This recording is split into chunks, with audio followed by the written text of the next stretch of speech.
జై శ్రీరామ్ స్వామి.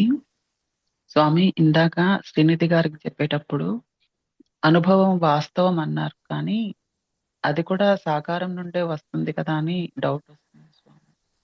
ఉమ్. సాకారం ఎక్కడి నుండి వచ్చింది? సాకారం వాస్తవం కాని మాట వాస్తవం. కానీ సాకారం ఎక్కడి నుండి వచ్చింది? సాకార అనుభవం ఎక్కడి నుంచి వచ్చింది? సాకారం మాయం అవుతుంది, కానీ అనుభవం స్మృతి రూపంలో ఉన్నది కదా నీకు. దాన్ని ఉంచుకోవాలా తీసివేయాలా అన్నది నీ ఇష్టం కదా. ఒక మనిషిని, ఒక సంఘటనని, ఒక వస్తువుని గుర్తుపెట్టుకోవాలా లేదన్నది నీ ఇష్టం. వస్తువు మాయమైపోయింది, వచ్చి కలిసిన మనిషి వెళ్ళిపోయాడు, కానీ సంఘటన యొక్క అనుభవం ఏదైతే ఉందో అది నీలో ఉందా లేదా స్మృతి రూపంలో? సో అది వాస్తవం. ఎప్పటి వరకు వాస్తవం? ఉంచుకోదలుచుకున్నంత వరకు వాస్తవం. మరి తర్వాత అది అవాస్తవం అయిపోతుంది కదా. కానీ ఆ రూపంలో వచ్చింది నువ్వే, అనుభవిస్తున్నది నీవే, వద్దనుకుంటున్నది నీవే, కావాలనుకుంటున్నది నువ్వు. కాబట్టి నువ్వు వాస్తవం. కాబట్టి నీకు వచ్చే సమస్తమైన అనుభవాలు కూడా నీ సమానమైన నువ్వే, వాస్తవమే, ఆత్మానుభవమే. ఇది తత్వం. దీంట్లో అనేకత్వం అనే భ్రాంతిలో నువ్వు మునిగిపోయినప్పుడు మాత్రం ఇలా కాదు అలా కాదు అని చెప్పి నువ్వు నిరంతరం ప్రయత్నాల్లో పడతావు. అది శ్రమాత్మకమై ఉంటాయి ఆ జీవితం.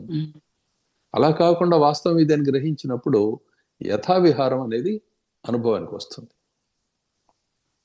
అంటే ఆత్మ స్వభావము తన పన్ను తాను చేస్తూ ఉండగా దాన్ని హాయిగా టికెట్ లేని సినిమా లాగా చూస్తూ ఉంటావు, సాక్షి మాత్రంగా. లేదు వద్దనుకుంటే మానుకుంటావు.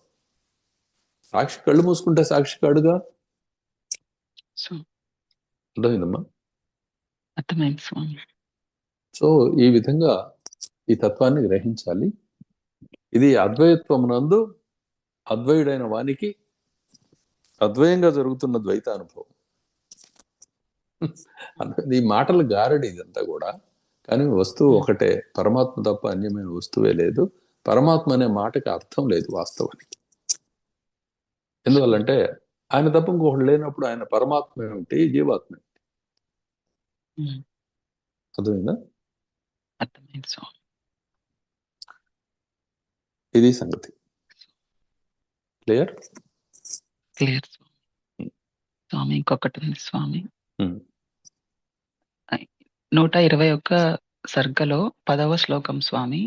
ఓ రామ, ఇవ్విధమున అవిద్య విశేష భ్రమను కలుగజేయునదై యున్నది. క్షణములో నీయది పూర్ణ రీతిగా అసత్తును సత్తుగను, సత్తును అసత్తుగను చేసివేయుచున్నది.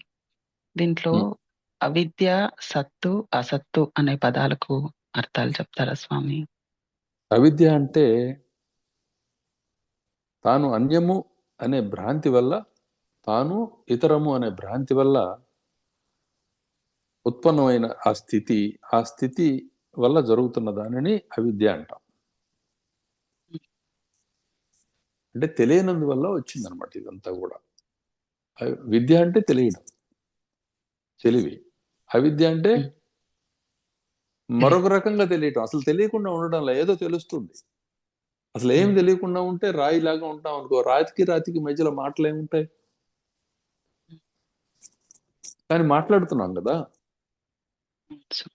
అనుభవం కలుగుతున్నది కదా. కాబట్టి మాట్లాడుతూ అనుభవం పొందుతూ ఉన్నా నేను వసుంధర్ని కాదు, నేను చంద్రశేఖర్ని అని చెప్పి, లేకపోతే నేను గురువుని, నేను శిష్యుణ్ణి అని చెప్పి అనుకోవటం అనేది ఇక్కడ జరుగుతున్నది కదా. అలా తెలియటంలో దోషం ఉన్నది. అసలు తెలియకపోవడం అనేది లేదు. ఇది అవిద్య అనమాట. నేను గురువుని, నేను శిష్యుణ్ణి అనుకోవడం అవిద్య. అటువంటి అనుభవానికి బద్ధుడైపోవడం అవిద్య. ఆ ప్రభావాన్ని అవిద్య అంటారు. అర్థమైంది? అర్థమైంది స్వామి. ఇది ఇక సత్తు అసత్తు అన్నదానికి ఈ రెండు ప్రక్కన చెప్పబడ్డప్పుడు ఈ ద్వైతానుభవంలో భాగం అవుతాయి. సదసత్తులు అంటారు వీటిని. అంటే అనుభవ కాలంలో కనిపిస్తూ ఉంటుంది, తర్వాత మాయమైపోతూ ఉంటుంది. అది కనపడదు ఎప్పుడు కూడా. ఉదాహరణకి ఇప్పుడు కురిసిన మంచు ఈ చలికాలంలో మన ఇంటి ఎదురుగా, మన ఇంటి మీద అది కనిపించింది మనకి స్పష్టంగా. కానీ కాసేపటికి మాయమైపోయింది. పోయిన సంవత్సరం మంచు కూడా కనిపించింది. నీ చిన్నతనంలో మొట్టమొదటి మంచుని ఆశ్చర్యంగా చూసినప్పుడు దృశ్యాలు కూడా ఇప్పటికీ గుర్తున్నాయి. కానీ మనసు ఉమ్, ఎటుపోయిందో, అవునా కదా? అవును. కాబట్టి ఒకప్పుడు సత్తుగా అనిపించి అనుభవానంతరం అసత్ అయిపోతున్నదా ఈ జగత్తుని సదసత్ అనే పేరుతో చెప్తారు. ఈ అవిద్య అంటే తెలియనితనం అనేది నిజాన్ని అబద్ధంగా, అబద్ధాన్ని నిజంగా చూపిస్తుంది. అంటే పరమాత్మ లేకపోతే అద్వైత్వము అనేది అబద్ధంగాను, అంటే వాస్తవం కానిదానిగాను, అనేకత్వం అనేది వాస్తవంగాను చూపిస్తున్నది. ఇదే అవిద్య. ఉమ్, ఇప్పుడు బోధపడిందా? బోధపడింది స్వామి. దీన్ని అసత్ మళ్ళీ అంటే ఏంటి స్వామి? అసత్తు అంటే లేనిది అని, అంటే అస్తిత్వం లేని దాన్ని అసత్తు అంటాం. అస్తిత్వం కలిగి ఉమ్, ఉన్నదాన్ని సత్తు అంటాం. నిజానికి అస్తిత్వం దేనికి ఉన్నది? సాకారానికా, నిరాకారానికా? నిరాకారానికి ఉంది. సాకారం అనుభవ కాలంలో సాకారం సాకారంగా కనిపిస్తూ ఉన్నది మనకి. అప్పుడు సత్తే అది. ఉమ్, ఇప్పుడు మనిద్దరం మాట్లాడుకోవడం ఉమ్, ఇప్పుడు సత్తే. ఉమ్, కానీ నేను నువ్వు అని విడిగా ఉన్నామా మనం? ఏకత్వమై ఉన్నాం, అద్వయ నిరాకారమై ఉన్నాం, కేవల చైతన్య ఉమ్, స్వరూపమై ఉన్నాం. అర్థమైందా?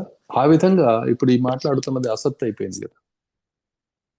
ఉమ్, అనుభవ సమయంలో సత్తే. ఉమ్, వసుంధర అంటే అంటున్నావు, స్వామి అంటే అంటున్నాం కదా. ఉమ్, ఇది సత్తు. కానీ వాస్తవ స్పృహలకు వెళ్ళినప్పుడు ఇది లేదు, కేవలత్వం అంతే. అది ఏకత్వం అని చెప్పడానికి కూడా వీల్లేదు. కారణం, ద్వైతం లేనప్పుడు ఏకత్వం అనే మాటకి అర్థం లేదు. ఉమ్, రెండు ఉంటే కలిసింది, రెండు కలిసాయి, రెండు వస్తువులు అని చెప్పొచ్చు. రెండు లేవు కదా. ఉమ్, రెండు అనే అనుభవం కలుగుతున్నది కాబట్టి ఈ మాటలు వచ్చినాయి, అంతే తప్ప ఆ మాటలలో వాస్తవం లేదు. ఇదే సత్తు అసత్తుగా, అసత్తు సత్తుగా, సదసత్తులుగా కనబడటానికి విధానం. దీన్ని ఈ ఎక్సర్సైజ్ చేయాలి. ఇంకా ఉమ్, చేస్తూ ఉంటే చాలా తేలిగ్గా పట్టుబడుద్ది. ఇప్పుడు నువ్వు వసుంధర అంటే ఎలా అయితే పలుకుతున్నావో అప్పుడు పలకవన్నమాట. నీ ఉమ్, ఇష్టం. అంతే. ఆ, ఎవరు వసుంధర? ఎవరు వసుంధర కానిది ఎప్పుడు? భూమినంతా నువ్వే ఉమ్, కదా, ఆ సమస్తాన్ని మోస్తూ ఉన్నది. వసుంధర అంటే ఏంటి? సమస్త ఐశ్వర్యాన్ని ధరించి ఉన్నది అని అర్థం. ఉమ్, తెలుసా నీకు అర్థం? తెలుసు స్వామి. సరే, మరి సమస్తమైన ఐశ్వర్యాన్ని మోస్తూ ఉన్నది ఏది?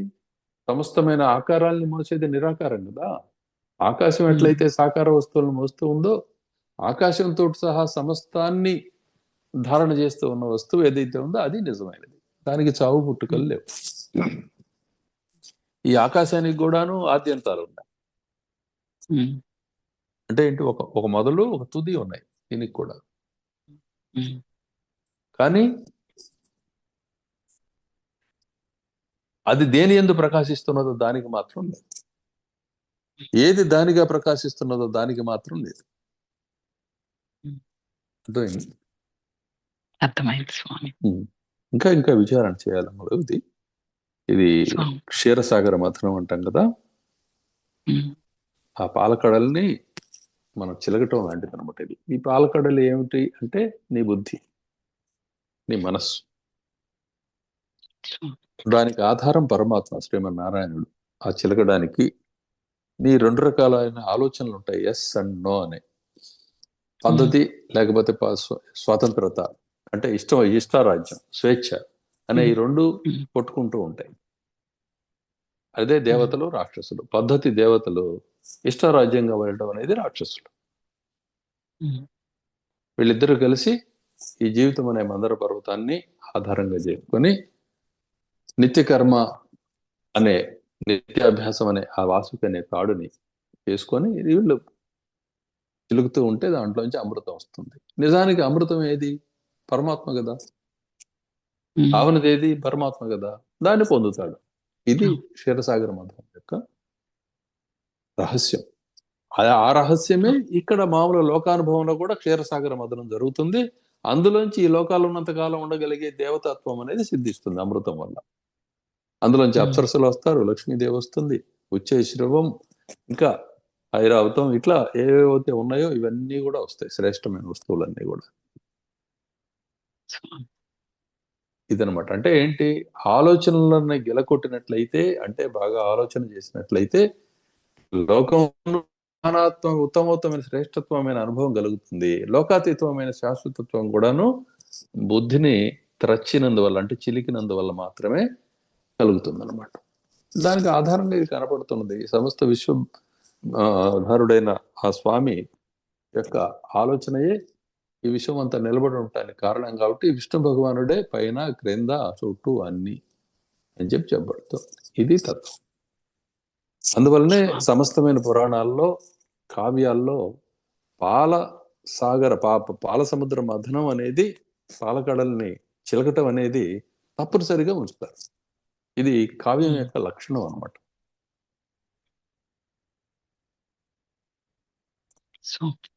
అర్థమైంది కమ్మా? సో ఇవన్నీ వింటూ ఉండండి. వింటూ ఉంటే తెలుస్తుంటుంది. మన పని ఇదే. దీనిని ఇంకొకళ్ళు ఎవరైనా ఏదైనా విమర్శించినా, ఇంకొకళ్ళు అన్నట్లుగా కనపడ్డా వాటన్నిటి పట్టించుకోవాల్సిన పని లేదు. నీ పనిలో నువ్వు ఉండటమే, పని జరుగుతుంది. ఇప్పటికే జరుగుతుంది అన్న సంగతి నీకు అర్థమవుతుంది కదా. అవును స్వామి. ఇంకంతకంటే ఏం నిరూపణ కావాలి నీకు, నిదర్శనం అది. స్వానుభవం కంటే గొప్ప అనుభవం ఏముంటుందమ్మా?